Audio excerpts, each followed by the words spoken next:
மறைந்திருக்கும் உண்மைகள் என்கின்ற நூலிலே ஓஷோ எழுதுகிறான். ஓஷோவை படிச்சு பாருங்க. என்ன சொல்லுங்க அவனுடையது. அவன் சொல்றான், ஒருவன் தற்கொலை செய்து கொண்டு இறந்து விட்டான்,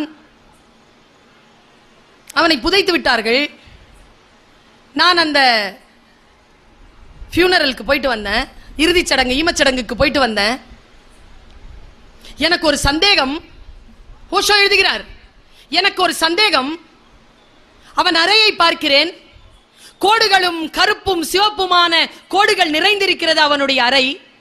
புத்தகங்கள் இங்கேயும் அங்கேயும் சிதைந்து கிடக்கின்றன. இத்தகைய அறையில் ஒருவன் 24 மணி நேரம் இருந்தாலே அவன் தற்கொலை செய்து கொள்வான். அவன் எப்படி 3 மாதம் தாக்கு பிடித்தான் என்பது எனக்கு சந்தேகமாக இருக்கிறதுன்னு எழுதுறான். அவன் சொல்ற ஒரு நுட்பமான வார்த்தையை சொல்றேன். வாசித்து அனுபவம் இருப்பதனால் எனக்கு புரிகிறது. வாசிக்கும் அனுபவம் இருக்கின்றவர்கள் புரிந்து கொள்வீர்கள். அன்பிலே நிரந்தரத்தை தேடாதீர்கள். அன்பிலே நிரந்தரத்தை தேடாதீர்கள்.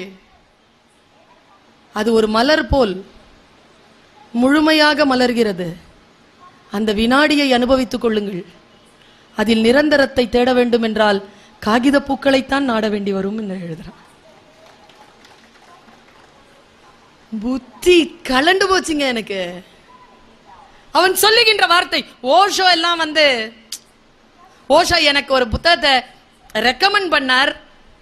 உங்களுக்கு அந்த புத்தகத்தை ரெக்கமெண்ட் பண்றேன், முடிஞ்சா படிச்சு கடந்துருங்க.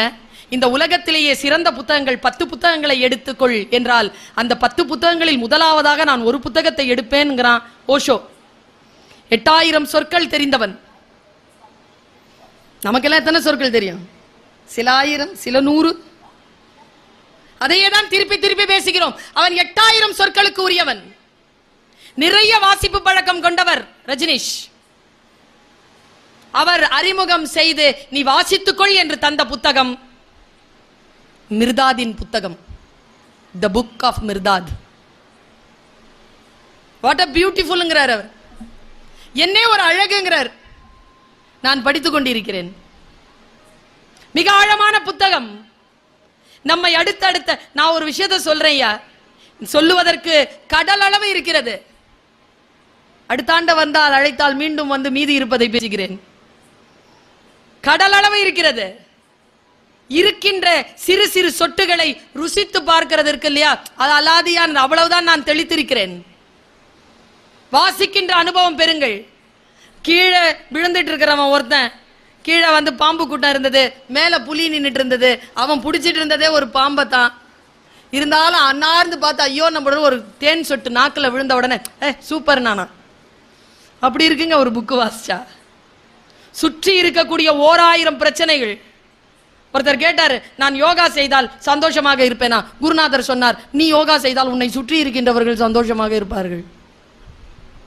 நல்ல புத்தகம் வாசிக்கக்கூடியவர்கள் சுற்றி இருக்கின்றவர்களை சந்தோஷமாக வைத்துக் கொள்வார்கள். என்றால் தேவையில்லாத குப்பைகள் சேராது. இருக்கின்ற குப்பைகள் அகற்ற தெரியும், சிறகை விரிக்க முடியும். சொன்னான் இல்லையா பாரதிதாசன், செம்புட்பறவையே சிறகை விரி எழு பற. எனக்கு பாரதிதாசனோட ஜாலியாயிருவேன். எனக்கு தெரிஞ்சுங்க, என் வாசிப்பு அனுபவம் ரொம்ப குறைச்சல் தான். 10 பேரை பட்டியலிட்ட எனக்கு பிடித்தமானவர்கள் வேறு. நான் கம்பனையும் வள்ளுவனையும் பாரதியையும் ரொம்ப ரசிச்சு ரசிச்சு படிக்கிறவர். ஆனால் பட்டியல் போட்டா, கவிதைகளுக்கான கவிஞன் அப்படின்னு பட்டியல் போட்டா எல்லாரையும் தூக்கி சாப்பிட்டு ஃபர்ஸ்ட் சேர்ல வந்து உட்கார்றவர் பாவேந்தர் பாரதிதாசனார். என்ன கவிதைங்க மனுஷன் பா. அப்படி அந்த கண்களை அப்படி விரிச்சு கொண்டு போய் நம்மள ஒரு இடத்துல நிறுத்துவான். பாரடா பாரடா இப்புவியை பாரடா. மானிட பட்டாளம் உடனே நடுங்கிருச்சுங்க உள்ள. எனக்கு அந்த வார்த்தையை படிக்கும் பொழுது இந்த உலகத்திலேயே சுகமானது மனித பட்டாளத்தை பார்ப்பதுதான். இவ்வளவு பெரிய கூட்டத்தை பார்ப்பது. பாரதிதாசன் என்ன ஒரு கவிஞன். அவன் எழுதிய வார்த்தைகள், அவர் எழுதிய இலக்கியங்கள் நம்மை வேறொரு நிலைக்கு அழைத்து செல்பவை. அடுத்தவர்களின் மீது நாம் எந்த ஒரு துர்சிந்தனையும் வைக்காமல் நம்மை நாமே கழுவிக்கொள்ள வேண்டும் என்றால்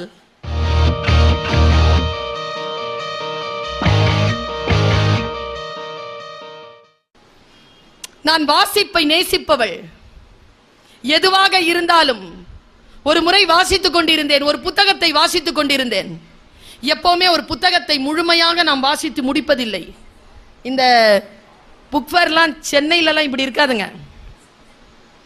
பெருந்திருவிழா 2013ஆம் ஆண்டுன்னு நினைக்கிறேன். விற்பனை ஆன காசு எவ்வளவு தெரியுமா? 8 கோடி. 8 கோடி ரூபாய்க்கு புக்கு வித்திருக்கு. ஆனா ஆய்வாளர்கள் என்ன சொல்றாங்க தெரியுமா? வாசிக்கும் பழக்கம் குறைஞ்சிருக்கு. புக்கு வாங்குறோம், வாசிக்கிறது இல்லை. வாங்குறது பெருமை, மிட்டாய் வாங்குற மாதிரி வாங்கிக்கிறோம். முழுமையான ஒரு புத்தகத்தை வாசித்து முடித்த அனுபவத்தை பெறக்கூடியவர்கள் பாக்கியசாலிகள். முழுமையா வாசிக்கிறது இல்ல. அண்ணா கரினினான்னு ஒரு புக்குங்க, டால்ஸ்டா எழுதினது. அதை வாசித்து நான் முடிப்பதற்கு எனக்கு 13 நாட்கள் ஆயின. வாசித்து முடித்துவிட்டு நான் என்னையே கண்காணித்தேன். 48 மணி நேரமானது நான் அடங்க. அதற்கு பெயர்தான் அனுபவம். அந்த அனுபவத்தை மற்றவர்கள் தந்துவிட முடியாது.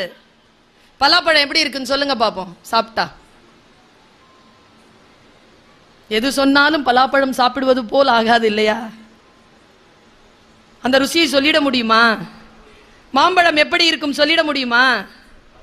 சொல்லவே முடியாது. ருசிக்கு பெயர் உண்டு, ஆனால் ருசித்து அறிதலுக்கான அனுபவம் இருக்கு இல்லையா? அதுதான் புத்தக வாசிப்பில் நமக்கு கிடைக்கக்கூடிய சிறகு. அதை வாசிக்கக்கூடிய அந்த தியானம். யாரோ ஒருத்தங்க என்னை விட சத்தமா பேசிட்டு இருக்கிறாங்க, அவங்கள விட சத்தமா நான் பேசிட்டு இருக்கிறேன். புரியுதா? உங்களுக்கு புரியுது, எனக்கு கேக்குது. அதனால் அதை விட சத்தமாக பேச தோன்றுகிறது. சில காட்சிகளில் நுட்பங்கள் இருக்கு. அந்த தேவராஜன் சார் சில விஷயங்கள் பேசினாருங்க, ரொம்ப ஆழமான அனுபவத்தை பேசினாருங்க. அவரு கொஞ்ச நேரம் தான் பேசினாரு. அந்த அனுபவம் இருக்குல்ல. நான் காலிபனுடைய ஒரு கவிதை படிச்சேன், பல நாள் தூங்கலிங்க. அந்த கவிதை படிச்சுட்டு புரிஞ்சிருச்சுன்னு வச்சுக்கோங்களேன், ரசனை உள்ள இருந்ததுன்னு வச்சுக்கோங்களேன், இம்சைங்க அது. அந்த இம்சை தாங்க சொர்க்கம். அது இல்லையே, அதுக்கு தொலைச்சிட்டோமே. அவன் சொல்றான், காலிப் சொல்றான், நீயும் நானும் பிரிந்து விட வேண்டும் என்று முடிவானதற்கு பிறகு வீட்டுக்கு போய் யோசிச்சு பாருங்க. இந்த இந்த ஒரு விஷயம் போதும். இன்னைக்கு உங்களுக்கு இன்னொரு விஷயமும் சொல்லிட்டு போயிருக்கிறார், கூடவே இதுவும் வச்சுக்கோங்க. கேட்பதனால் வரக்கூடிய சுகம். நீயும் நானும் பிரிந்து விட வேண்டும் என்று முடிவானதற்கு பிறகு உனக்கும் எனக்கும் நடுவில் எதற்கு பகை என்ற புதிய உறவு? அப்படின்னு நான் நீயும் நானும் பிரியணும்னு முடிவு பண்ணிட்டோம், அவ்வளவுதானே. நடுவில் எதுக்கு பகைங்கிற புதிய உறவு? உலகத்திலேயே ஆகப்பெரிய தண்டனை என்ன தெரியுமா? அவனோடு எந்த உறவும் இல்லாமல், அவளோடு எந்த உறவும் இல்லாமல் இருப்பது. பகை வெறுப்பு எல்லாம் கூட உறவுதான். அது கூட இல்லாமல் இருப்பது எவ்வளவு பெரிய தண்டனை தெரியுமா? அதே எழுத்தாளன் எழுதுகிறான், தகித்து இருக்கிறேன், தாகமாக இருக்கிறது, கடல் அளவிற்கு நீர் இருந்தாலும் குடித்து விடுவேன், அன்புக்காக அலைகிறேன். ஏ பெண்ணே, காதலிக்க மாட்டாயா? பரவாயில்லை. தாகமாக இருக்கிறது, தண்ணீர் கேட்கிறேன், கடலில் நீர் இல்லை, காணல் நீராவது கிடைக்காதா? நீ காதலிக்கவில்லை என்றாலும் பரவாயில்லை பெண்ணே, ஒரு துரோகமாவது செய்து விட்டு போ. இப்படி எழுதுறாங்க ஒருத்தன். அந்த நினைப்பிலேயே வாழ்ந்துருவோம்ல, அந்த துக்கத்திலேயே வாழ்ந்துடலாம்லங்கிறான். அந்த வெறுமை, அந்த அனுபவம், அந்த வலி. நான் இன்னொரு கவிதையை சொல்றேன்.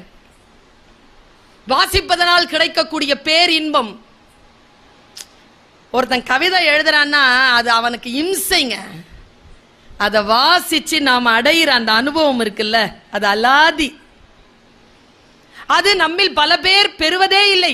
இதோ உள்ளே முங்கி முங்கி கிடைக்கின்றன பல நூல்கள், பல சொற்கள், பல கோடி சொற்கள் உள்ளே இருக்கின்றன. நான் இதை சொல்றேன் உங்களுக்கு. இதை ஒரு எழுத்தாளர் என்னிடத்தில் சொன்னார். அவருடைய பெயர் அழகிய பெரியவன். அவரை நான் ஒரு நிலையில் சந்திக்கிறேன். அவர் கவிதை அனுபவத்தை பேசிக் கொண்டிருக்கிறார். வல்லிசை என்கின்ற ஒரு நூலை அவர் எழுதியிருக்கிறார். பல நூல்கள் அவர் எழுதியிருப்பது, அதில் வல்லிசை என்கின்ற இப்பொழுது சமீபத்தில் வந்திருக்கிறது. அவர் அவருடைய எழுத்து அனுபவத்தை பற்றி பேசிக்கொண்டே இருக்கின்ற பொழுது கவிதை அனுபவத்திற்குள் வந்தார். கவிதை அனுபவத்தை அவர் பேசி முடிக்கிறாருங்க. நான் கேட்கிறவதான், சொல்றவர் அவர், ஆனால் அவர் அழுகிறார். பேசிக்கிட்டே என்னிடத்தில் பேசிக்கிட்டே அழுகிறாருங்க. கண்ணில் எல்லாம் கண்ணீர். நான் அவரையே பார்த்துட்டு இருக்கேன். என்னன்னா ஏன் கலங்குறீங்க? எப்படி எழுதுறாங்க, எப்படி பாருங்கிறாரு. அவருக்குள்ள ஒரு சிறகம் முளைக்குதுங்க. ஒரு பறவை பறந்து போவதை நான் பார்க்கிறேன். அனுபவ ரீதியா அவர் சொல்ற அந்த கவிதை எது தெரியுமா? வேற எதுவும் கிடையாது. பாருங்க, ஜீசஸ இயேசு கிறிஸ்துவ சிலுவையில் அரைஞ்சிட்டாங்களாம். அத ஒரு கவிஞன் காலடியில உட்கார்ந்துக்கிட்டு இப்படி பாக்குறான். அவன் எழுதுறான் கவிதை. நான் கவிதையா இதை சொல்லிருவேங்க, நீங்க கிறிஸ்துவனா இருக்க வேண்டிய அவசியம் இல்லை. இந்த மனநிலையில மட்டும் நீங்க கூடு விட்டு கூடு பாஞ்சிங்கன்னா உங்களால இப்ப அழ முடியும். இந்த அனுபவத்துக்குள்ள வந்தீங்கன்னா இப்ப அழ முடியும். என்ன அனுபவம் தெரியுமா? அவர் எழுதுறார், ஜீசஸ் கிரைஸ்ட பாக்குறாங்க, முள் கிரீடம் அப்படி வச்சிருக்குது, ரத்தம் வருது. இதுதான் காட்சி பார்த்துட்டார். காட்சி பார்த்து விட்டு அந்த லெபனான் கவிஞன் எழுதினான், என்ன கருணையான உலகம். யாரு? இயேசு கிறிஸ்து. என்ன கருணையான உலகம். முல்லை விதைத்தால் ரோஜா அல்லவா முளைக்கிறது. விதைத்தது முள், வெளியில் வந்த ரத்தத்தை ரோஜான்ட்டாங்க அவன். இதுதான் ஒரு கவிஞனுடைய பார்வை. அந்த அன்பின் பெருவழிக்குள் நம்மை அழைத்து செல்லுகின்ற துணிச்சல் கவிஞனுக்கு உண்டு, எழுத்தாளனுக்கு உண்டு. நான் எப்பவுமே சொல்லுவது உண்டு, பெரிய பெரிய புத்தகங்களை வாசிக்கின்ற பொழுதெல்லாம் என்ன எப்படி எழுதியிருப்பானுங்க. உண்மையா நான் சொல்றேன், எழுதக்கூடியவனுக்கு இருக்குல்ல நீண்ட ஆயுள்ங்க. யாரை பற்றி எழுதுகிறார்களோ அவர்களுக்கும் நீண்ட ஆயுள். 2 ஆயுளையும் அவங்க சேர்ந்து எத்தனை வருஷங்க வாழலாம்? ஒரு மனுஷன் சங்க இலக்கியத்துல செல்வ கடுங்கோ வாழியாதன் என்கின்ற மிகப்பெரிய தமிழ் அரசனை ஒருத்தன் பாடுறான். எப்படி பாடுறான் தெரியுமா? பகுருளி ஆற்றின் மணலினும் பலவே. பகுருளி ஆறு இருக்குல்ல, அங்க மண் இருக்குதுல்ல, அந்த மண்ணை ஒண்ணு எடுத்தா அது எவ்வளவு இருக்கும்? அந்த மணல் பரப்புல எத்தனை மண்ணு துகள் இருக்கும்? அத்தனை நாள் வாழடா. நாம கரெக்டா இந்த கவர்மெண்ட்ல பதிப்பாளர்கள் கிட்ட இருந்து புக்கு வாங்கறதுக்குன்னு ஒரு முறை இருக்குது. எவ்வளவு தெரியுமா வாங்குவாங்க? 1000. 7.5 கோடி மக்கள், அரசாங்கம் 1000 புக்கு தான் வாங்கும். அதுவும் டெம்மி சைஸ் இல்லைன்னா கிரவுன் சைஸ் தான். ஏன்னா ரேக்கு அப்படிதான் வடிவமைக்கப்பட்டு 1000 புக்கு தாங்க. 7.5 கோடி மக்கள் நிக்கிறோம். அதனால் தான் உதயச்சந்திரன் போன்றவர்கள் புத்தக கண்காட்சி அறிமுகம் செஞ்சுட்டு போனாங்க 2006 அரசாங்கத்தின் வழியாக. செல்வ கடுங்கோ வாழியாதன் அவ எப்படி வாழ்த்துறா? அவ்வளவு நாள் வாழு. சரி, நான் கேட்கிறேன், சங்க இலக்கியம் இப்ப சொல்லிட்டாரு அவரு, கிமு 6ஆம் நூற்றாண்டுன்னு சொல்லிட்டாரு. கிமு 6ஆம் நூற்றாண்டுல இருந்து ஒரு நாள்ல எடுங்களேன், இப்ப வரைக்கும் வாங்கலேன், எத்தனை வருஷங்க, எத்தனை நாளுங்க? அவன் வாழறானா இல்லையா? 2019 அக்டோபர் மாசம் 6ஆம் தேதி வரைக்கும் செல்வ கடுங்கோ வாழியாதன பேசிட்டு இருக்கோமா இல்லையா? அவன் எழுதுனது உண்மையாயிடுச்சா இல்லையா? அவன் வாழ்ந்துட்டு இருக்கிறானா இல்லையா? இவ்வளவுதாங்க எழுத்துக்கு இருக்கக்கூடிய ஆற்றல். எது பதிவு செய்யப்படுகிறதோ அது வரலாறாக மாறுகிறது. பெரிய சோகம் என்ன தெரியுமா? உதயச்சந்திரன் சார் பேசிட்டு இருக்கும் போது என் மனசுல தோணுச்சு, என்ன சொல்றதுன்னு தெரியல எனக்கு. சேத்தன், ஆதன் அப்படிங்கிற தமிழ் பேர்லாம் இருக்கான். 3000 வருஷத்துக்கு முன்னால நான் தமிழ் மக்கள் வாழ்ந்தாங்கன்னு சொல்லிட்டு இந்த தலைமுறை தோண்டி பார்த்தா எல்லாம் கிடைக்குது. இன்னும் 3000 வருஷத்துக்கு நம்மள தோண்டி பார்த்தா என்ன கிடைக்கும் அவனுங்களுக்கு? சுரேஷ், நிதிஷ், பஷிஷ், புஷிஷ் இப்படிலாம் பேர் வச்சுட்டு இருக்கிறான். என் பேரே என்னன்னு தெரியலங்க, எங்க அம்மா அப்பா வச்சுட்டு போயிட்டாங்க. பருவின்னா நட்சத்திரங்களின் கூட்டம்னு அர்த்தம். அரசி சுல்தான் ஆனா. நான் நட்சத்திர கூட்டங்களின் அரசி. நட்சத்திரங்களின் அரசின்னு பேர் வச்சா எவ்வளவு சூப்பரா இருந்திருக்கும். பர்வீன் சுல்தானாவோட அழகா இருக்கா இல்லையா? ஒருத்தர் சொல்றார் சரவணா ஸ்டோர்ஸ், லலிதா ஜுவல்லரி. தோண்டி எடுத்தா அவன் சொல்லுவாங்க நான் தாங்க வாழ்ந்தேன்னு அவன் சொன்னானா? இல்லன்னு சொல்றதுக்கு தரவே கிடையாது. ஆமான்னு ஒத்துட்டு போக வேண்டியதுதான். நம் அடையாளங்கள் எப்படிமா போறது? வலதுபுறம் போப்பா. என்ன வலதுபுறம்னா ரைட்ல போ, அப்படி தமிழ்ல சொல்லு அப்படிங்கிறா. மொழி, அறிவு, புத்தி இழந்து நிற்கிறோம். வாசிக்கின்ற பொழுதுதான் அதில் இருக்கக்கூடிய ஆழமும் அதில் இருக்கக்கூடிய அகலங்களும் அதில் இருக்கக்கூடிய நியாயமும் நமக்கு தெரிகிறது. நேற்று அந்த பெரியவர் என்னிடத்துல சொன்னாரு, 200 வருஷத்திற்கான தஸ்தாவேஜுகளை எடுத்து பார்த்தா, சொக்கலிங்கம் சார் சொன்னாரு, எடுத்து பாருங்க, இப்படி இருக்குமா, பேர் இருக்குமா, வேலைன்னு இருக்குமா, நிலக்கிழார், இல்லைன்னா ஸ்லாஷ் போட்டு சுகஜீவனம்னு இருக்குமா. மதம்ல என்ன இருக்கும்னு நினைக்கிறீங்க? 100 வருஷத்தினுடைய தஸ்தாவேஜுகளை எடுத்து பாருங்க, கோப்புகள் எடுத்து பாருங்க, இந்த மண்ணுக்குரிய கோப்புகளை எடுத்து பாருங்க. அதுல என்ன மதம்னு போட்டிருக்கோம்னா சிவ மதம்னு இருக்குமா, இந்து மதம்னு இருக்காதான். அவர் சொன்னாரு. எங்கே போயிட்டு நம்முடைய அடையாளங்கள்? எங்கே தொலைத்து நிற்கிறோம் நம்முடைய அடையாளங்களை? எங்கிருந்து மீட்டெடுப்பது? வாசிக்கின்ற பொழுதும் புத்திசாலிகளை, அறிவார்ந்த மக்களை, ஆன்றோர்களை சந்தித்து அவர்கள் வார்த்தைகளை கேட்கின்ற பொழுதும் நமக்குள் சிறகுகள் முளைக்கின்றன. நமக்கான அடையாளங்களை நாம் தேடி பயணிக்கிறோம். ரசனையை, அந்த புள்ளிய மொத்தம் மாத்தி விட்டுருங்க. புத்தகத்தை அந்த குழந்தைகள் வாசிச்சிருவாங்க இல்லையே. நாம் அவர்களுக்கு அந்த புத்தகங்களை வாசிக்கக்கூடிய வாய்ப்பை கொடுக்கிறது இல்லையே. இந்த கொள்ளிக்கட்டைய ஒண்ணு வச்சுக்கிட்டு முடிஞ்சு போச்சுங்க. இதுக்குள்ளேயும் ஏதோ ஒன்று வாசித்துக் கொண்டுதான் குழந்தைகள் இருக்கிறார்கள். ஆனால் என்ன வாசிக்கிறார்கள்? புத்தகம் வாசிக்கக்கூடிய ஒரு வாய்ப்பை இது பறித்து கொண்டிருக்கிறது. இது அல்ல. புத்தகங்களை புரட்டி வாசிக்கிறது இருக்குல்ல, அது ஒரு தாய் தன்னுடைய குழந்தை எடுத்து அள்ளி கொண்டு இருப்பது போல். நான்லாம் என்னுடைய புத்தகம் இந்த இதை திறந்து பார்த்தீங்கன்னாலே 2 புக் இருக்கு. அந்த சாலையை கடக்கின்ற பொழுது குழந்தை ஒரு தாயின் கரத்தை பிடிப்பது போல் நான் புத்தகங்களின் கரங்களை பிடித்துக் கொண்டிருப்பவள். வாசிக்கின்ற பொழுதுதான் தெரிகிறது. உலகத்தில் நாம் கடக்க வேண்டிய, அறிந்து கொள்ள வேண்டிய தூரம் இன்னும் அதிகமாக இருக்கிறது. ஆனால் நாம் தான் மிகச் சிறிய அளவிலே சிந்தித்துக் கொண்டிருக்கிறோம். என கேட்டா 80 வயது 90 வயதில் யாரேனும் இருந்தால் அவர்களை நான் வெறும் மனிதர்கள் என்று சொல்லவே மாட்டேன். அது நூலகம், அது ஒரு நூலகம். அதுகிட்ட உட்கார்ந்து கத்துக்கலாம், என்னென்னமோ கத்துக்கலாம். ஆனால் உட்கார்ந்து கற்றுக்கொள்ள வேண்டிய மொழி இல்லையே இன்னைக்கு. அந்த மொழியின் வாசிப்பு எப்படி வரும்? புத்தகங்களை வாசிப்பதனால் மொழியின் வாசிப்பு வரும். இன்னைக்கு எழுதுறானே மெசேஜ்ல, வேர் ஆர் யூ. சரி, வேறுங்கிறது WHERE தானே, கரெக்டா சொல்றேனா? WR இல்லனா வெறும் R. Where R, WR, where are you. அவ்வளவுதாங்க. ஒருத்தர் இறந்து போறாங்க, கொஞ்சம் கூட மனிதாபிமானமே இல்லாம RIPங்கிறான். அப்படின்னா என்ன? Rest in peace.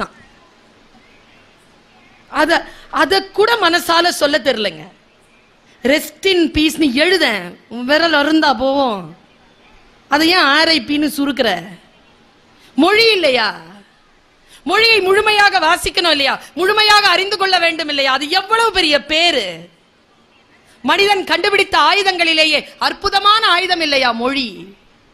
அந்த மொழியை வாசிப்பதில் இருக்கக்கூடிய பெருமை, வாசிப்பதில் இருக்கக்கூடிய தெளிவு நம்மில், நம்முடைய அடுத்த தலைமுறையில் குறைந்து கொண்டு வருகிறது. சாமான்யமாக நான் ஒரு மந்திரத்தை சொல்றேன். இதுவரைக்கும் நீங்க அந்த மந்திரத்தை எப்படி புரிஞ்சுக்கிட்டீங்கன்னு தெரியாது.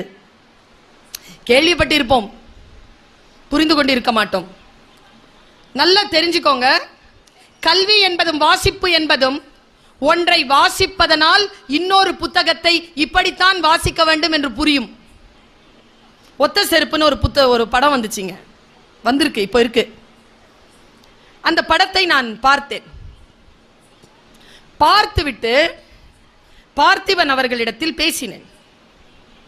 சார், அந்த ஜானர் ரொம்ப நல்லா எடுத்திருக்கிறீங்க. அவர் ஒரே ஒரு விஷயம் சொன்னார், ரொம்ப நன்றி பேராசிரியர், நீங்க ஒரே ஒரு வேலையை மட்டும் செய்யுங்க, 2வது தடவை அதை பாருங்க. ஏன்னு கேட்டேன். முதல் தடவை வெறும் சஸ்பென்ஸாவே இருக்கும், 2வது தடவை நீங்க அதை பார்த்தீங்கன்னா தான் அதை உத்தி புரியும்னு சொன்னார். ஒரு கலைஞனாக அவர் சொல்கிறார், ஒரு பார்வையாளனாக நான் அதை கற்கிறேன். ஒரு மிகப்பெரிய குற்றச்சாட்டை நான் சொல்லவா? இங்க இருக்கக்கூடிய நம்மில் பல பேருக்கு படம் பார்க்க தெரியாது, தெரியுமா? படம் பார்க்க தெரியாதுங்க. நாம் பார்ப்பதெல்லாம் படம் இல்லைங்க. ஏங்க, துப்பாக்கினா சுடணுங்க, துப்பாக்கினா சுடணும், புல்லட் போய் தொலைக்கணும் இல்லையா? பேசிக் பிசிக்ஸ் 10th வரைக்கும் படிச்சிருக்கிறேன் நான். பிசிக்ஸ் இல்லை, +1 +2 கூட படித்தேன். பியூர் சயின்ஸ் ஸ்டூடெண்ட் நான். பிசிக்ஸ் படித்தேன். பேசிக் பிசிக்ஸுங்க. தமிழ் சினிமா எப்படி எடுக்கிறாங்க? சில சினிமாக்கள் சொல்கிறேன். பார்க்க தெரியாத சினிமாக்களை பார்க்கிறோம் இல்லையா? அந்த சினிமால என்ன சொல்றாங்க? சுட்ட உடனே ஹீரோ இப்படி சொல்றாருங்க, அந்த குண்டு நிக்குதுங்க, பொய் சொல்லல, நிக்குது. அவர் அப்படியே அதை பார்க்கிறாரா, அது பயந்து நடுங்குது. எது? குண்டு. அவர் ஓடுறாரு, இது துரத்துது. அவர் ரைட்ல திரும்புறாரு, இதுவும் இண்டிகேட்டரை போட்டுக்கிட்டு திரும்புது. 120 ரூபா கொடுத்து பார்க்கிறோம். இத படம் பார்க்க தெரியல, நமக்கு தெரியல. அப்படி ஒத்த கால் அப்படி சுத்தி நிறுத்துறாரு. பார்த்து ஐயோ அப்படின்னு விசில் அடிச்சு கை தட்டு. உண்மையா சொல்ல, எங்க ஐயா சொல்வாருங்க, படிச்சிருங்க படிச்சிருங்க. எங்க ஐயா சொல்லுவாரு, பெரியார்தாசன், மேல இருந்து ஒன்ன சினிமால நிஜமாவே குதிப்பான், குதிப்புறவனுக்கு பேரு டூப்பு. குதிக்கிற மாதிரி நடிக்கிறவன் ஹீரோ. உண்மையா குதிக்கிறவனுக்கு 1000 ரூபாய் சம்பளம், குதிக்கிற மாதிரி நடிக்கிறவனுக்கு கோடி ரூபாய் சம்பளம். இந்த நாடு உருப்படுமான்னு கேட்பார். படிச்சதுனால வந்த கேள்வி, படிச்சதுனால வந்த கேள்வி. பாருங்க, படம் பாருங்க. எப்படிப்பட்ட படம் வர வேண்டும் என்பதனை படைப்பாளர்கள் முடிவு செய்ய வேண்டும் என்கின்ற அளவிலே அந்த படத்தை பாருங்கள். இந்த விழிப்புணர்வு வர வேண்டும் என்றால் முதலில் வாசிக்கும் பழக்கத்தை எடுத்துக்கொள்ளுங்கள். அன்றாடம் ஏதாவது ஒண்ணு, ஒரு 10 பக்கம், எதுவா இருந்தாலும் சரி, ஒரு 10 பக்கம். 2 புக்கு தான் அதிகமா விக்குதான், ஜோசியம். 2 புக்கு தான். மத்த புத்தகத்து பக்கமே போக மாட்டேங்கிறான். பேய் பிசாசு காத்து கருப்பு அடங்குற மாதிரி தெரிச்சு ஓடுறான். ஒரு இளைஞர்கள் நிறைய பேர் வந்திருக்கிறீர்கள், எனக்கு மகிழ்ச்சி. உங்ககிட்ட இன்னைக்கு இந்த டீச்சர், இந்த தாய் ஒரு விஷயத்த சொல்றேன்ப்பா, கேட்டுக்கங்க. இந்த போனை வச்சுக்கிட்டு இப்படி ஸ்டைல் கட்டிட்டு போறீங்கல்ல, அதை பார்த்தாலும் உங்க மேல யாருக்கும் மரியாதை வராது. ஒரு புத்தகத்தை இப்படி வைத்து கொண்டு போருங்கள். அந்த புத்தகத்தினுடைய டைட்டில் வெளியில தெரியற மாதிரி காட்டிட்டு போங்க. இந்த சமூகம் உங்களை திரும்பி பார்க்கும். முக்கியமான பையன் போறான் போல இருக்கே. புத்தகத்தை கையில் எடுத்து போகின்ற பழக்கம். சில பேரை வாசித்தால் தாங்க தெரியுது இவங்க யார், இவர்கள் என்ன செய்தார்கள். சமீபத்தில் பகத்சிங் நான் ஏன் நாத்திக நானேன்னு சொல்லிட்டு ஒரு புக்கு, அதை பிரிண்ட் பண்ணார், பப்ளிகேஷனுக்கு போட்டாருங்கிறதுனாலேயே ஜீவாவுக்கு அரெஸ்ட் வாரண்ட் வந்திருக்கு. இப்போ ஃப்ரீயா கிடைக்குது அந்த புக்கு, வாங்கி படிங்க. நான் ஏன் நாத்திக நானேன்னு எழுதியிருக்கான் மனுஷன். 24 வயசு, 24 வயசுங்க. அவரை பற்றி ஒரு அந்த ராணுவ அதிகாரியினுடைய மகள் பகத்சிங் பற்றி சொல்லுவதாக ஒரு படம் வந்திருக்கு ஹிந்தில. ஒரு விஷயம் அறிஞ்சு கொள்ளும் பொழுது வரக்கூடிய பெருமிதம் இருக்கல, அது ரொம்ப அலாதிங்க. அதுல அவர் சொல்றா, அவன் தூக்கு தண்டனைக்கான தேதி அறிவித்த அந்த வினாடியை அவன் எப்படி இருந்தான்னு சொல்லிட்டு அவர் எழுதுறாருங்க டைரியில. அவன் மாறவே இல்லையா. அவன் அந்த தூக்கு தண்டனைக்கான நாள் நெருங்குகின்ற அளவிற்கு கூட அவனிடத்தில் பதட்டம் வரலையாம். அவர் எழுதுறார் ஒரு விஷயத்தை, எனக்கு ஆச்சரியமா இருந்தது. உன் கடைசி ஆசை என்னன்னு கேட்ட பொழுது பகத்சிங் சொன்னது ஸ்வீட் கேட்டான்னு சொல்லி தானே கேள்விப்பட்டிருக்கோம். வேறு ஒரு உண்மையை சொல்லுகிறேன். அவர் சொன்னாராம், அந்த மலம் அள்ளுகின்ற சகோதரி ஒரு தாய் இருக்கிறா, அந்த தாய் கிட்ட எனக்கு சப்பாத்தி பண்ணி கொடுக்க சொல்லுங்க, ரொட்டி. அவ ஓடி வந்திருக்கா, நான் மலம் அள்ளுறவ, நான் உனக்கு சமைச்சு கொடுக்க முடியாது சாமி. அப்போ பகத்சிங் சொன்ன பதிலை இந்த ராணுவ அதிகாரி எழுதுகிறார், போய் சமைச்சு கொடு ஆயி. இல்ல நான் சமைச்சு கொடுக்க முடியாது, நான் மலம் அள்ளுறவ. ஒருத்தனுடைய மலம் அள்ளுறவளே அம்மாவா இருக்கும் பொழுது நீ இத்தனை பேருடைய மலம் அள்ளுறியே, நீ அம்மாவுக்கெல்லாம் அம்மா இல்லையா? நான் இப்ப அம்மாவுக்கு எங்க போவேன், நீ ரொட்டி சுட்டுத்தான். நானா இதான் பகத்சிங். வாஞ்சிநாதன் வாயில சுட்டுக்கிட்டான்ல, அவரை பற்றி ஒரு குறிப்பு பார்த்தேன்.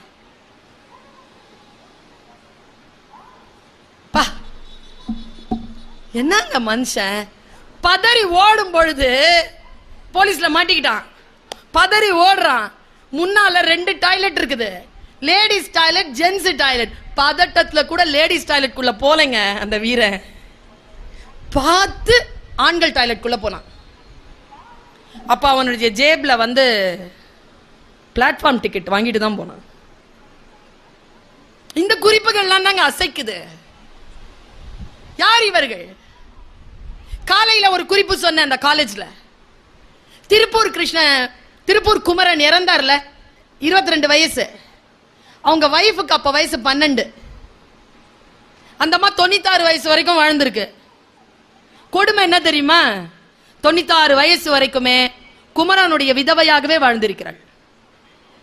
அதை விட வியப்பான விஷயம் என்ன தெரியுமா? யாருமே அவருக்கு வேலை கொடுக்கலையாம். ஒரு சுதந்திர போராட்ட வீரருடைய மனைவிக்கு 10 தேய்க்கிற வேலையை கொடுத்துட்டோங்கிற பாவம் எனக்கு வேணாம் சாமி. இந்த கொடுமை அனுபவிச்சிருக்கான் அந்த அம்மா. பாலகங்காதர திலகருடைய மனைவி சத்யபாமா, பாலகங்காதர திலகருக்கு இந்த விஷயம் நடந்து விட்டது என்று தெரிந்த உடனே பைத்தியமாயிட்டாங்க.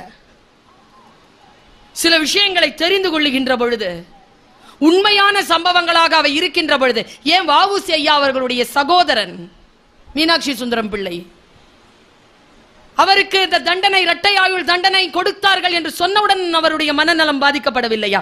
மரணம் அடைகின்ற வரைக்கும் அவர் மனநலம் பாதிக்கப்பட்டவராகத்தானே இருந்தார். இதெல்லாம் தானே நம் வரலாறு. ஒரு விஷயங்களை தெரிந்து கொள்கின்ற பொழுது மனம் வேறு வேறு நிலையில் சில புரிதல்களுக்குள் செல்கிறது. அந்த புரிதல்களுக்குள் செல்லுகின்ற பொழுது யாரும் நம்மை ஏமாற்றி விட முடியாது என்கின்ற துணிச்சல் நமக்கு வருகிறது. நான் ஒரு விஷயத்தை சொல்றேன், ஒரு படம் பார்ப்பது என்பது, ஒரு புத்தகம் வாசிப்பது என்பது ஒரு அனுபவம். அது வெறும் மகிழ்ச்சிக்குரிய விஷயம் அல்ல. மகிழ்ச்சி மட்டும் தான அனுபவம்? ஒரு குழந்தை மழலையில் பேசுகிறது, அந்த மழலையில் பேசுகின்ற அந்த குழந்தையினுடைய வாய் அசைவுகளை பார்த்து கொண்டிருக்கின்ற அந்த வினாடி எவ்வளவு பெருமிதமான வினாடி. ஒரு பூ மலர்கிறது, நமக்காக தான் மலர்கிறது. நின்று அந்த மலரிடம் பேசுவதற்கு நமக்கு நம் பெருந்தன்மை இடம் கொடுப்பதில்லை. அந்த மலர்களை நாம் வாசிப்பதில்லை. பெர்னாட் ஷா சொல்லுகிறான், நான் மலர்களை என் மேடையில் இருக்கக்கூடிய பூச்சாடியில் வைப்பதில்லை, ஏனென்றால் குழந்தையின் தலையை கொய்வதில் எனக்கு உடன்பாடு இல்லை. என்ன வார்த்தைங்க அதெல்லாம்? அடுத்தது வார்த்தை எனக்கு ரொம்ப பிடிச்சமான வார்த்தை, பூக்களை சந்திக்க வேண்டுமா புறப்பட்டு போ. பூக்களை சந்திக்கணுமா புறப்பட்டு போங்கிறான். போ, எங்க அது பூத்திருக்கோ அங்க போய் நின்னு பாரு, அதை பிச்சு கொண்டு வந்து உன் காலடியில வச்சுக்காதேங்கிறாங்க. மனதை மென்மையாக்கும், மனதை ரௌத்ரமாக்கும், மனதை வேறு வேறு சூழ்நிலையில் யோசிக்க வைக்கும், சிலது தவறு என்பதனை உறுதியாக்குங்க. பெரியாரை படித்துக் கொண்டிருக்கிறேன். பசு கௌதமன் அவர்கள் ஒரு பெரிய புக்கு போட்டிருக்காரு, 5 வால்யூம். புத்தகனுடைய டாபிக் என்ன தெரியுமா? நான் சொன்னால் உனக்கு ஏன் கோபம் வருகிறது. இவ்வளவுதான். சூப்பர் புக்குங்க. பெரியாரே வந்து பேசுறாருங்க. எனக்கு பெரியார ரொம்ப பிடிக்கும். ஏன் தெரியுமா? மற்றவர்கள் யாரும் என்னை விட உயர்ந்தவன் இல்லை என்று நினைப்பது மட்டும் சுயமரியாதை இல்லை, நான் யாரையும் விட உயர்ந்தவன் இல்லை என்று நினைப்பதும் சுயமரியாதை தான். இதுதான் தந்தை பெரியார். யார் இவர்கள்? இவர்களுடைய தத்துவம் என்ன? யாருங்க அறிவர் அம்பேத்கர் என்பவர்? யார் யார் அந்த மனுஷன்? என்ன செய்தார்? அவருடைய 34 நூல்கள் NCBH தான் போட்டிருந்தது. இப்போ இல்ல, அவங்க கிட்டையும் காப்பி இல்ல. 11 புக்கு தான் இருக்கு. அது கூட நான் எடுத்துட்டு வந்துட்டேன். இப்போ நீங்க போனீங்கன்னா அது கூட கிடையாது. இல்ல, அந்த அறிஞர்களை வாசிப்பது. மஸ்னவின்னு ஒரு புக்குங்க, ஒரு புக்கு தொகுப்புங்க. கவிக்கோ அப்துல் ரஹ்மான் மரணம் அடைவதற்கு முன்னால் 1800 ரூபாய் எடுத்து தயாராக வைத்துக்கொள், உன் வாசலுக்கு ஒருவன் வருவான், அவனிடத்தில் கொடுத்து விடும் தொலைபேசியில் போன் பண்ணி வச்சிட்டார். 6 புத்தக தொகுப்பு மஸ்னவி. கொடுத்துட்டியானார். கொடுத்துட்டேன் பாப்பா. என்ன புக்கு தெரியுமா அது? தெரியல. என்னை கவிஞனாகவும் என்னை மனிதனாகவும் மாற்றிய புத்தகம். நான் போனதற்கு பிறகு சில பேர் அதை வாசித்து கடந்தாக வேண்டும் என்ற ஆசை எனக்கு உண்டு. அந்த பட்டியலில் நீயும் இருக்கிறாய். வாசித்து கடந்து விடு. இந்த பெரிய புக்கு தமிழ்ல வந்திருக்கு. பிரிச்சு வாசிக்கிறேங்க. ஒரு சொல்றேன். முடிந்தால் இன்று இந்த வினாடியிலிருந்து உங்கள் வாழ்க்கை மாறலாம். உங்கள் காரணங்களால் நீங்கள் தோற்கடிக்கப்படுகின்ற பொழுது கொஞ்சம் அப்படி இப்படி இருக்கும் வாசகம், சரியா பண்ணி புரிஞ்சுக்கோங்க. உங்கள் காரணங்களால் நீங்கள் தோற்கடிக்கப்படுகின்ற பொழுது அந்த காரணங்கள் மீது உங்களுக்கு சந்தேகம் வராதது ஏன்? உங்கள் காரணங்களால் நீங்கள் தோற்கடிக்கப்படுகின்ற பொழுது அந்த காரணங்களின் மீது உங்களுக்கு சந்தேகம் வராதது ஏன்? 12ஆம் நூற்றாண்டின் பிற்பகுதியில் இஸ்தான்புலில் பிறந்த ஒரு சூஃபி ஞானி ஜலாலுத்தீன் ரூமி, அவன் எழுதியது அந்த மஸ்னவி. கொய்யா மரத்தில் இருந்து கீழே இறங்கு, உலகம் விஸ்தாரமானது என்கிறான். நாம் கொய்யா மரத்தின் மீது உட்கார்ந்து கொண்டு கனி சாப்பிட்டுக் கொண்டிருக்கிறோம். குட்டையான மரம் அது, உலகம் தெரியாது. அதுதான் நம் வாழ்க்கையின் எல்லை என்று நினைத்துக் கொண்டிருக்கிறோம். கீழே இறங்கு என்கிறான். ஐன்ஸ்டீன் சொல்ற ஒரு மிக முக்கியமான விஷயம் சொல்லட்டுமா? கடவுள். What is the opinion of Einstein? அவன் தீர்க்கப்பட முடியாத, அவன் விட்டு விட்டு போன எத்தனையோ கால்குலேஷன்ஸ் இருக்குல்ல, எத்தனையோ பிசிக்ஸ் இருக்குல்ல. பிசிக்ஸ் ஞாபகம் வருது. ஐன்ஸ்டீன் ஒரு வார்த்தை சொன்னான். ஆலிஸ் இன் ஒண்டர்லேண்ட் என்கின்ற படம் இருக்குல்லங்க, ஆலிஸ் இன் ஒண்டர்லேண்ட் படம், அதை மட்டும் யார் ஒருவன் முழுமையாக புரிந்து கொள்கிறானோ அவனுக்கு பிசிக்ஸில் நோபல் பரிசு கொடுக்கலாம். இது ஐன்ஸ்டீன் சொல்றாங்க, படம் பார்க்க தெரிஞ்சவன். நான் யோசிச்சு பார்க்கிறேன், ஐன்ஸ்டீன் கடவுள் கொள்கையை பற்றி எப்படி பேசுறான் தெரியுமா? கர்ப்பத்திற்கு உள்ளே இருக்கக்கூடிய குழந்தையிடம் இந்த உலகத்தில் ஆறுகளும் நிலமும் மலைகளும் இப்படி இருக்கின்றன என்று சொன்னால் எப்படி அதற்கு புரியாதோ அப்படி கடவுள் எப்படி இருக்கிறார் என்பது நமக்கு புரியாது என்று எழுதுகிறான் ஐன்ஸ்டீன். இவ்வளவுதான் ஐன்ஸ்டீன் வந்து கடவுளை பற்றி சொல்லக்கூடிய கொள்கை. மறைந்திருக்கும் உண்மைகள் என்கின்ற நூலிலே ஓஷோ எழுதுகிறான். ஓஷோவை படிச்சு பாருங்க. என்ன சொல்லுங்க அவனுடையது. அவன் சொல்றான், ஒருவன் தற்கொலை செய்து கொண்டு இறந்து விட்டான், அவனை புதைத்து விட்டார்கள். நான் அந்த ஃபியூனரலுக்கு போயிட்டு வந்தேன், இறுதிச் சடங்கு ஈமச்சடங்குக்கு போயிட்டு வந்தேன். எனக்கு ஒரு சந்தேகம். ஓஷோ எழுதுகிறார், எனக்கு ஒரு சந்தேகம். அவன் அறையை பார்க்கிறேன், கோடுகளும் கருப்பும் சிவப்புமான கோடுகள் நிறைந்திருக்கிறது அவனுடைய அறை. புத்தகங்கள் இங்கேயும் அங்கேயும் சிதைந்து கிடக்கின்றன. இத்தகைய அறையில் ஒருவன் 24 மணி நேரம் இருந்தாலே அவன் தற்கொலை செய்து கொள்வான். அவன் எப்படி 3 மாதம் தாக்கு பிடித்தான் என்பது எனக்கு சந்தேகமாக இருக்கிறதுன்னு எழுதுறான். அவன் சொல்ற ஒரு நுட்பமான வார்த்தையை சொல்றேன். வாசித்து அனுபவம் இருப்பதனால் எனக்கு புரிகிறது, வாசிக்கும் அனுபவம் இருக்கின்றவர்கள் புரிந்து கொள்வீர்கள். அன்பிலே நிரந்தரத்தை தேடாதீர்கள். அன்பிலே நிரந்தரத்தை தேடாதீர்கள். அது ஒரு மலர் போல் முழுமையாக மலர்கிறது. அந்த வினாடியை அனுபவித்துக் கொள்ளுங்கள். அதில் நிரந்தரத்தை தேட வேண்டும் என்றால் காகித பூக்களைத்தான் நாட வேண்டி வரும் என்று எழுதுறான். புத்தி கலண்டு போச்சுங்க எனக்கு. அவன் சொல்லுகின்ற வார்த்தை. ஓஷோ எல்லாம் ஓஷோ எனக்கு ஒரு புத்தகத்தை ரெக்கமெண்ட் பண்ணார். உங்களுக்கு அந்த புத்தகத்தை ரெக்கமெண்ட் பண்றேன், முடிஞ்சா படிச்சு கடந்துருங்க. இந்த உலகத்திலேயே சிறந்த புத்தகங்கள் 10 புத்தகங்களை எடுத்துக்கொள் என்றால் அந்த 10 புத்தகங்களில் முதலாவதாக நான் ஒரு புத்தகத்தை எடுப்பேன்ங்கிறான் ஓஷோ. 8000 சொற்கள் தெரிந்தவன்.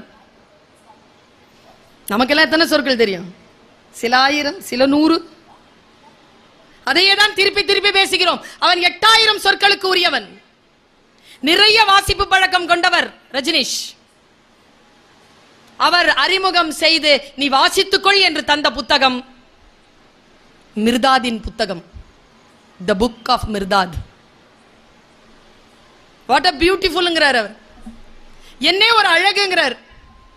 நான் படித்துக் கொண்டிருக்கிறேன். மிக ஆழமான புத்தகம். நம்மை அடுத்தடுத்த நான் ஒரு விஷயத்தை சொல்றேன், சொல்லுவதற்கு கடல் அளவு இருக்கிறது. அடுத்தாண்ட வந்தால் அழைத்தால் மீண்டும் வந்து மீதி இருப்பதை பேசுகிறேன். கடல் அளவு இருக்கிறது. இருக்கின்ற சிறு சிறு சொட்டுகளை ருசித்து பார்க்கிறதற்கு இல்லையா, அது அலாதியான். அவ்வளவுதான் நான் தெளித்திருக்கிறேன். வாசிக்கின்ற அனுபவம் பெறுங்கள். கீழே விழுந்துட்டு இருக்கிறவன் ஒருத்தன், கீழே வந்து பாம்பு கூட்டம் இருந்தது, மேல புலி நின்றுட்டு இருந்தது. அவன் பிடிச்சிட்டு இருந்ததே ஒரு பாம்பை தான். இருந்தாலும் அன்னார்ந்து பார்த்தா ஐயோ நம்ம ஒரு தேன் சொட்டு நாக்கில் விழுந்த உடனே சூப்பர் நானா அப்படி இருக்குங்க ஒரு புக்கு வாசிச்சா. சுற்றி இருக்கக்கூடிய 1000 பிரச்சனைகள். ஒருத்தர் கேட்டாரு, நான் யோகா செய்தால் சந்தோஷமாக இருப்பேனா? குருநாதர் சொன்னார், நீ யோகா செய்தால் உன்னை சுற்றி இருக்கின்றவர்கள் சந்தோஷமாக இருப்பார்கள். நல்ல புத்தகம் வாசிக்கக்கூடியவர்கள் சுற்றி இருக்கின்றவர்களை சந்தோஷமாக வைத்துக் கொள்வார்கள். ஏனென்றால் தேவையில்லாத குப்பைகள் சேராது. இருக்கின்ற குப்பைகள் அகற்ற தெரியும், சிறகை விரிக்க முடியும். சொன்னான் இல்லையா பாரதிதாசன், செம்புட்பறவையே சிறகை விரி எழு பற. எனக்கு பாரதிதாசனோட ஜாலி ஆயிடுவேன். எனக்கு தெரிஞ்சுங்க, என் வாசிப்பு அனுபவம் ரொம்ப குறைச்சல் தான். 10 பேரை பட்டியலிட்டா எனக்கு பிடித்தமானவர்கள் வேறு. நான் கம்பனையும் வள்ளுவனையும் பாரதியையும் ரொம்ப ரசிச்சு படிக்கிறவர். ஆனால் பட்டியல் போட்டா கவிதைகளுக்கான கவிஞன் அப்படின்னு பட்டியல் போட்டா எல்லாரையும் தூக்கி சாப்பிட்டு ஃபர்ஸ்ட் சேர்ல வந்து உட்கார்றவர் பாவேந்தர் பாரதிதாசனார். என்ன கவிதைங்க மனுஷன் பா! அப்படி அந்த கண்களை அப்படி விரிச்சு கொண்டு போய் நம்மள ஒரு இடத்துல நிறுத்துவான். பாரடா பாரடா